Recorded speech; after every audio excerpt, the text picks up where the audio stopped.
Right, breaking news చూస్తున్నారు.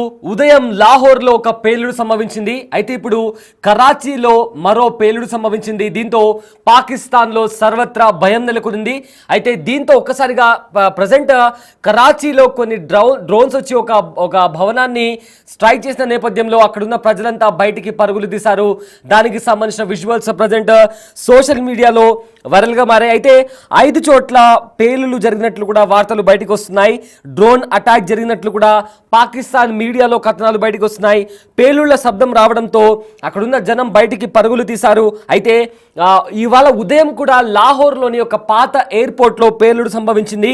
అయితే మరో 3 చోట్ల కూడా పేలులు జరిగినట్టు కూడా ఇప్పటికే పాకిస్తాన్ అధికారులతో పాటు అక్కడి మీడియా కూడా నిర్ధారించింది. అయితే లాహోర్లో రోడ్డుపై భారీగా ఆ పేలుడు సంభవించిన తర్వాత జనాలందరూ బయటికి వచ్చి ఏం జరిగిందా అనే భయంతో అటు ఇటు పరుగులు తీసిన పరిస్థితి కనిపిస్తుంది.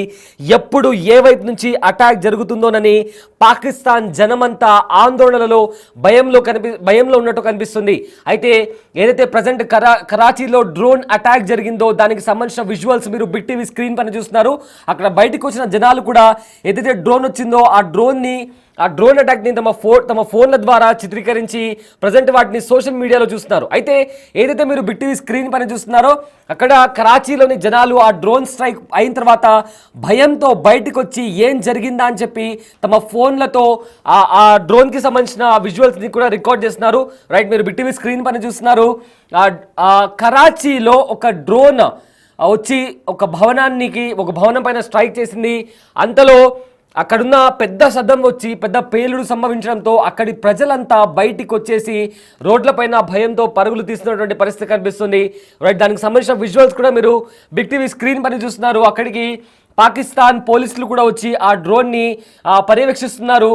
అదేవిధంగా అక్కడి జనాలు కూడా అక్కడికి వచ్చి ఏం జరిగిందా అని ఇళ్లలోంచి బయటకు వచ్చి పరుగులు తీసి ఆ డ్రోన్ కింద పడిపోయిన తర్వాత అక్కడికి వచ్చి చూస్తున్నారు. అయితే ఏవైతే భారత్ వైపు యుద్ధ విమానాలు కావచ్చు, యుద్ధ వాహనాలు కావచ్చు భారత్ వైపు మోహరించున్నాయో వాటిని లక్ష్యంగా చేసుకొని ఇలాంటి అటాక్ జరుగుతున్నాయా అని కూడా ఒక క్వశ్చన్ మార్క్ నెలకొంది. ఈ మొత్తం నేపథ్యంలో ప్రజెంట్ ఆల్రెడీ పొద్దున పూట లాహోర్లోని ఒక పాత ఎయిర్పోర్ట్లో ఒక పేలుడు సంభవించింది. అదేవిధంగా ఇప్పుడు ఒక డ్రోన్ కరాచీలో సేమ్ ఒక భవనానికి వెళ్ళి ఢీకొట్టిన పరిస్థితి కనిపిస్తుంది.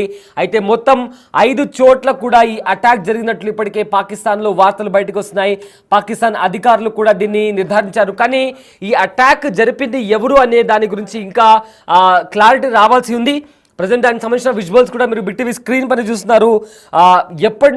ఎటువైపు నుంచి ఏ అటాక్ జరుగుతుంది అనే నేపథ్యంలో కూడా అక్కడి ప్రజలు భయపడుతున్నటువంటి పరిస్థితి కనిపిస్తుంది. ఎందుకంటే నిన్న బుధవారం ఉదయం 1:30 AM ఆ టైంలో, అంటే 1 o'clock నుంచి 1:30 AM ఆ టైంలో భారత త్రివిధ దళాలు పాకిస్తాన్ అదేవిధంగా పాకిస్తాన్ ఆక్రమిత కాశ్మీర్ పైన మెరుపు దాడులు చేసిన నేపథ్యంలో మొత్తం మీద భారత్ ఇంకా పాకిస్తాన్ మధ్య తీవ్ర హై టెన్షన్ వాతావరణం నెలకొంది. ఈ నేపథ్యంలోనే భారత్ కూడా దీనికి సంబంధించి సింధూర్ 2.0 ఆపరేషన్ చేపడుతుందా అన్న క్వశ్చన్ కూడా రైజ్ అవుతున్న నేపథ్యంలో ఇప్పటికే లాహోర్లో ఒకసారి, అదేవిధంగా కరాచీలో కూడా ఒకసారి పేలుళ్లు సంభవించినట్టు కూడా తెలుస్తుంది. అయితే దీంట్లో ఎలాంటి క్యాజువాలిటీస్ నమోదు కాకపోయినప్పటికీ కూడా ఆ పేలుడు సంభవించి పెద్ద శబ్దం రావడంతో అక్కడుండే జనాలు భయంతో ఇళ్లలోంచి బయటికి వచ్చేసిన పరిస్థితి కనిపిస్తుంది. సో దానికి సంబంధించిన విజువల్స్ కూడా మీరు బిగ్ టీవీ స్క్రీన్ పైన ఏదైతే మీకు ఆ ఎక్విప్మెంట్ కనిపిస్తుందో ఆ డ్రోన్కి సంబంధించిన ఒక పార్ట్ కూడా ఆ భవనాన్ని ఢీకొట్టిన తర్వాత మిగిలిన పార్ట్ అక్కడ కింద పడిపోయి కనిపిస్తుంది. అక్కడ జనాలు కూడా ఫోన్ తీసుకొని దాన్ని వీడియో తీస్తున్నారు. అదేవిధంగా అక్కడికి వచ్చిన ఒక పాక్ పోలీస్ రేంజర్ కూడా అది ఏంటా అని కూడా చూసే ప్రయత్నం చేస్తున్నారు. అయితే ఇప్పటికీ ఈ విషయాన్ని పాక్ అధికారులు కూడా నిర్ధారించారు. సో ఈ నేపథ్యంలో ఎప్పుడు ఏ వైపు నుంచి అటాక్ జరుగుతుందా అని కూడా పాకిస్తాన్ ప్రజలు భయాందోళనలో అటు ఇటు పరిగెత్తి ఇళ్లలోంచి బయటకు వచ్చి కూడా రోడ్ల మీద గుమ్మిగుడినటువంటి పరిస్థితి కనిపిస్తుంది. సో మొత్తం మీద చూసుకుంటే పాకిస్తాన్ ఇవాళ ఉదయం కూడా జమ్మూ కాశ్మీర్ ప్రాంతాలు అదేవిధంగా ఎల్ఓసి దగ్గర ఉన్న ప్రాంతాలను టార్గెట్ చేసి పాకిస్తాన్ ఆర్మీ వాళ్ళు అమాయకుల పైన ఓపెన్ ఫైరింగ్ జరిగింది. అయితే ఎల్ఓసి దగ్గర కాల్పుల విరమణ ఒప్పందం ఉన్నప్పటికీ కూడా పాకిస్తాన్ మరోసారి కవ్వింపు చర్యలకు పాల్పడింది. ఈ నేపథ్యంలో చాలా మంది అమాయకులు, అందులో ఆడవాళ్ళు, అదేవిధంగా మహిళలు కూడా ఉన్నట్టు తెలుస్తుంది. అయితే ఇదే అంశానికి సంబంధించి మరింత సమాచారం మా ప్రతినిధి శివ అందిస్తారు. రైట్ శివ, ఉదయం కూడా లాహోర్లో ఒక అటాక్ జరిగింది, అదేవిధంగా ఇప్పుడు కరాచీలో కూడా మరో అటాక్ జరిగినట్టు తెలుస్తుంది. ఏంటి ఈ అటాక్ ఇండియన్ ఆర్మీ నుంచి వచ్చిందా లేదా? ఈ అంశానికి సంబంధించిన అప్డేట్స్ ఏంటి? రైట్, ప్రధానంగా సయ్యద్ ఏదైతే ఉగ్రవాదుల స్థావరాలపై భారత్ అటాక్ చేసిన తర్వాత బిక్కుబిక్కుమంటూ కూడా కాలం వెళ్లదీస్తుంది పాకిస్తాన్. ఈ సమయంలో ఇటు లాహోర్, ఇటు కరాచీలో వరుసగా డ్రోన్ల దాడితో భయానక వాతావరణం అయితే పాకిస్తాన్లో కొనసాగుతున్న పరిస్థితి కనిపిస్తోంది.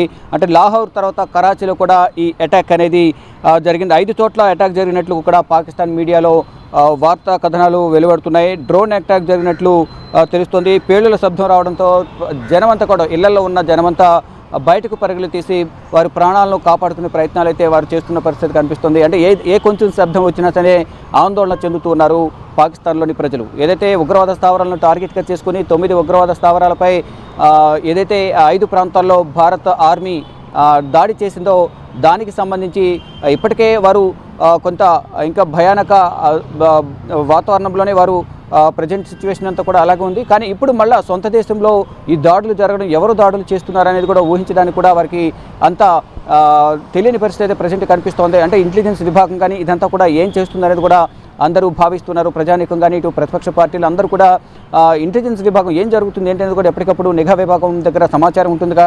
ఈ నేపథ్యంలో వారెందుకు గుర్తించలేకపోతున్నారు అనేది కూడా ప్రధానంగా అందరూ కొన్ని విమర్శలు చేస్తున్న పరిస్థితి కనిపిస్తోంది. అంటే లాహోర్లో వరుసగా పేలుళ్లు జరిగాయి. 3 చోట్ల ఈ పేలుళ్లు జరిగినట్టు కూడా నిర్ధారణ జరిగింది.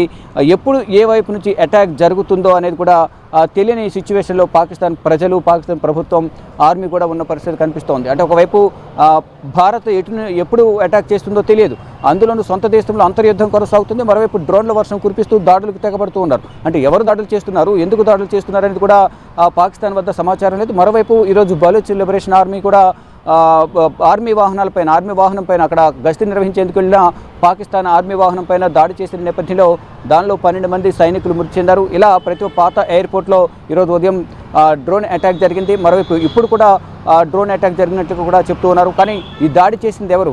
అంటే ఇటు ఏదైతే సైనికులను లక్ష్యంగా చేసుకుని బలూచ్ లిబరేషన్ ఆర్మీ ఏదైతే దాడి చేసిందో వాళ్ళే ఈ దాడి చేశారా? ఇంకా లేకుంటే తెహ్రీక్ తాలిబాన్ పాకిస్తాన్ ఏదైతే ఉందో టీపీటీ వారు దాడి చేశారా? ఎవరు దాడి చేశారో అనేది కూడా తెలియని సిచ్యువేషన్లో పాకిస్తాన్ నిఘా విభాగం కానీ పాకిస్తాన్ ప్రభుత్వం కానీ ఉంది.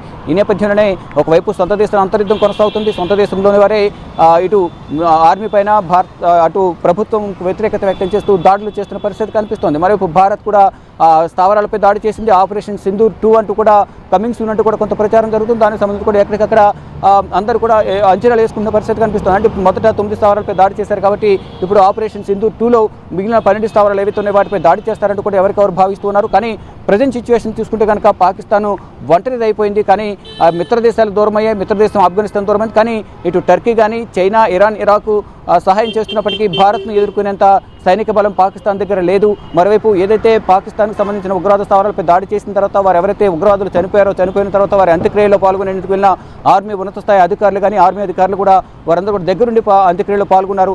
దీన్ని బట్టి ప్రపంచం అంతా కూడా ఈ ఉగ్రవాదానికి పాకిస్తాన్కు సంబంధం ఉందనేది కూడా అందరూ భావించారు. దీని నేపథ్యంలో ప్రపంచవ్యాప్తంగా పాకిస్తాన్ పైన విమర్శలు కురిపిస్తూ ఉన్నారు, విమర్శలు చేస్తున్న పరిస్థితి కనిపిస్తుంది. ఇక ప్రజెంట్ సిచ్యువేషన్ చూసుకుంటే కనుక పాకిస్తాన్ అలాగే భారత్ సరిహద్దుల వద్ద ఉద్రిక్తత కొనసాగుతుంది. కాల్పుల విరమణ ఒప్పందాన్ని ఉల్లంఘించి వాళ్ళు సీజ్ ఫైర్ చేస్తూనే ఉన్నారు.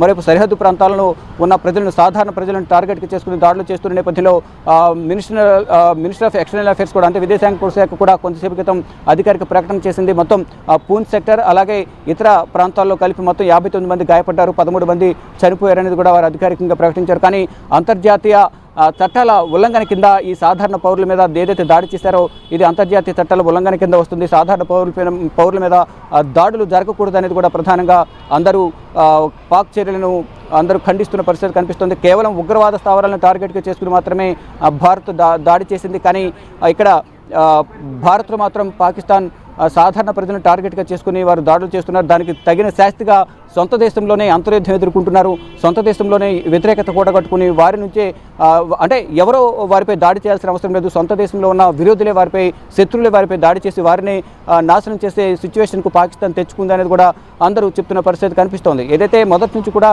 తెహ్రీక్ తాలిబాన్ కానీ, మరోవైపు పాకిస్తాన్ కానీ, మరోవైపు బిఎల్ఏ కూడా మొదటి నుంచి కూడా పాకిస్తాన్ సైన్యంపై దాడి చేస్తూ పాకిస్తాన్ సైన్యానికి నష్టం జరిగే విధంగా కూడా వారు వ్యవహరిస్తున్నారు. మరోవైపు ఈరోజు ఉదయం సమయంలో కూడా ఈ పాకిస్తాన్కి సంబంధించిన సైన్యం సెర్చ్ ఆపరేషన్ నిర్వహిస్తున్న నేపథ్యంలో, గస్తీ కాస్తున్న నేపథ్యంలో అక్కడ ఆ వాహనంపై దాడి చేశారు. దానిలో 12 మంది చనిపోయారు. ఇప్పుడు కొత్తగా 5 సార్లు బాంబు పేలుళ్లు జరిగాయి. డ్రోన్స్ ద్వారా ఈ పేలుళ్లు సంభవించినట్టుగా కూడా తెలుస్తుంది. ఒకటి లాహోర్లో జరిగింది, 2 కరాచీలో కూడా ఈ పేలుళ్లు జరిగాయి. దీని ద్వారా ఇప్పటివరకు అంటే ఎవరైనా ప్రాణ నష్టానికి సంబంధించి ఇప్పటివరకు ఎటువంటి అధికారిక సమాచారం లేనప్పటికీ కూడా ఈ పేలుళ్లు జరగడం వరకు మాత్రం కుట్ర దాగి ఉంది అనేది కూడా పాకిస్తాన్ భావిస్తుంది. దానిలో భాగంగా అంటే ఈ పేలుళ్లకు సంబంధించి అధికారికంగా మేమే దీనికి సంబంధించి దాడి చేసామనేది ఎవరు అధికారిక ప్రకటన చేయలేదు. కానీ దాన్ని గుర్తించే పనులు అయితే పాకిస్తాన్ నిఘా విభాగం ఉంది. ప్రజెంట్ సిచ్యువేషన్ చూసుకుంటే మాత్రం అయోమయంలో ప్రజెంట్ పాకిస్తాన్ సిచ్యువేషన్ ఉందని మనం ప్రధానంగా చెప్పుకోవాలి. అంటే ఒకవైపు యుద్ధం రాకముందే యుద్ధం వచ్చినంత పని చేసింది భారత ప్రభుత్వం.